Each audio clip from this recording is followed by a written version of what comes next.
Hello everyone, welcome to my channel ABC All Basics of Commerce.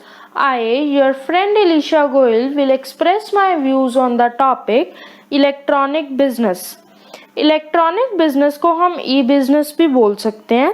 इसका मतलब क्या हुआ? इलेक्ट्रॉनिक का मतलब होता है कि हम कंप्यूटर नेटवर्क के थ्रू काम कर रहे हैं, और बिजनेस का मतलब होता है हम ट्रेड एक्टिविटीज परफॉर्म कर रहे हैं ताकि प्रॉफिट को अर्न कर सकें। तो ई बिजनेस का मतलब क्या हुआ कि हम बिजनेस एक्टिविटीज परफॉर्म कर रहे हैं कंप्यूटर नेटवर्क की हेल्प से। और बिजनेस एक्टिविटीज किस तरह की एक्टिविटीज हो सकती हैं? वो इंडस्ट्रियल एक्टिविटीज हो सकती हैं या फिर वो कमर्शियल एक्टिविटीज भी हो सकती हैं।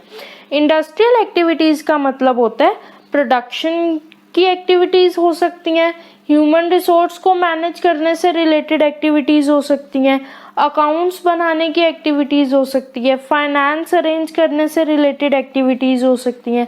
इस तरह की एक्टिविटीज को जब हम इलेक्ट्रॉनिक फॉर्म में करते हैं तो उसे हम क्या बोलते हैं? ई बिजनेस एक्टिविटीज। और सेकंड हमने यहाँ पे टर्म यूज करी कमर्शियल एक्टिविटीज की। कमर्शियल एक्टिविटीज का मतलब होता है इंफॉर्मेशन रिसीव करने की एक्टिविटीज, या फिर ऑर्डर प्लेस करने की एक्टिविटीज, डिलीवरी रिसीव करने की एक्टिविटी, पेमेंट्स लेने या पेमेंट्स को देने की एक्टिविटीज। ये सारी एक्टिविटीज होती हैं हमारी कमर्शियल एक्टिविटीज। तो जब भी हम इंडस्ट्रियल एक्टिविटीज को और कमर्शियल एक्टिविटीज को इंटरनेट की हेल्प से कंप्यूटराइज्ड फॉर्म में करते हैं तो उसे हम बोलते हैं ई बिजनेस। तो ई बिजनेस क्या हुआ? जब भी हम बिजनेस से रिलेटेड किसी भी तरह की एक्टिविटी को कंप्यूटराइज्ड फॉर्म में इंटरनेट की हेल्प से कर रहे हैं उसे हम बोलते हैं ई बिजनेस।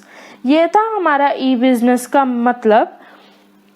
अब हम नेक्स्ट टर्म यहाँ पे बात करते हैं ई कॉमर्स की। ई कॉमर्स का मतलब होता है जब हम सिर्फ कमर्शियल एक्टिविटीज कर रहे हैं बिजनेस की, उसे हम बोलते हैं e commerce. But E business क्या होता है? जब हम कमर्शियल के साथ साथ इंडस्ट्रियल एक्टिविटीज को भी इंक्लूड कर रहे हैं तो वो हमारा आएगा ई बिजनेस में।